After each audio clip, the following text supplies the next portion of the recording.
தமிழ் சினிமாவில் 2016 ரிலீஸ் ஆன பெஸ்ட் சாங்கை பற்றின தொகுப்பு தாங்க நாம பார்க்க போகிறோம். முதல்ல பார்க்க போகிறது நம்ம சூப்பர் ஸ்டார் நடிப்பில் வெளியான கபாலி படத்தில் இருந்துங்க. ஒரு நடிகனின் பலத்தை பற்றி சொல்கிற பாட்டு தாங்க நெருப்பிடான்ற சாங்கு. இந்த பாட்டின் மூலமாக சூப்பர் ஸ்டார் மேலும் ரசிகர்களின் கவனத்தை ஈர்த்தார். அடுத்து நாம பார்க்க போகிறது இளைய தளபதி நடிப்பில் வெளியான தெரி.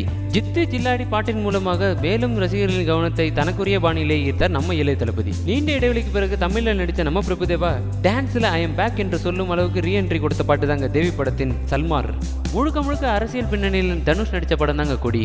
ரொம்ப நாள் கழிச்சு தமிழில் வெறும் தமிழ் வார்த்தைகளை பயன்படுத்தி இட்டான பாட்டு தாங்க ஏன் சொல்லலைன்ற பாட்டு. முழுக்க முழுக்க தமிழ் வார்த்தைகளை பயன்படுத்தி இந்த பாட்டுக்கு ஏற்றா போல அழகான எக்ஸ்பிரஷன் வெளிப்படுத்தியிருப்பாங்க நம்ம பிரேமம் புகழ் அனுபவமாகவும் தனுஷும்.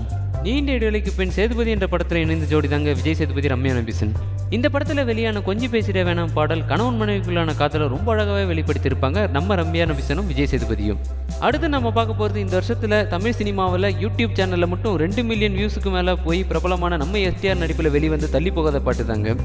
எல்லா தமிழ் சினிமாவிலும் முக்கியமான டேர்னிங் பாயிண்ட் படத்தோட இன்டர்வல் சீனில் தாங்க வரும். இந்த படத்தில் இந்த பாட்டின் மூலமாக இன்டர்வல் காட்சியை ரொம்ப அழகாக காட்டியிருப்பாரு நம்ம கௌதம் மேனன். காதல் படங்கள்ல பல விதமான நடிப்பை வெளிப்படுத்தின நம்ம சிம்புக்கு இந்த படம் பிளாக் பஸ்டர் லிஸ்ட்ல இணைஞ்சதுங்க. இந்த படத்தின் மற்றொரு பாடலான ராசாலியும் யூடியூப்ல ரசிகர்களின் கவனத்தை மேலும் ஈர்த்தது. அடுத்து நாம பார்க்க போகிறது சிவகார்த்தியின் நடிப்பில் ரிலீஸ் ஆகி பிளாக் பஸ்டரான 2 படங்கள்ல இருந்துதாங்க. அதுல முதல்ல பார்க்க போது ரஜினி முருகன் இடம் பிடிச்ச ஓ மேல ஒரு கண்ணு. இந்த பாட்டின் மூலமாக ஒரு ஆணுக்கும் பெண்ணுக்கும் இடையே உள்ள காதலை ரொம்ப அழகாக வெளிப்படுத்திருப்பாங்க நம்ம கீர்த்தி சுரேஷும் சிவகார்த்திகேயனும்.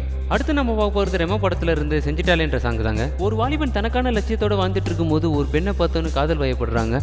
அதன் வெளிப்பாடுதாங்க இந்த பாட்டு. கடைசியா நம்ம பார்க்க போகிறது விக்ரம் நடிப்பில் இருவேறு கேரக்டர்ல நடித்த படம் தாங்க இருமுருகன். அந்த படத்துல இடம் பிடிச்ச ஹேலனா சாங் ஹாலிவுட் படத்துல வர காதல் காட்சியை போலவே இருந்தது.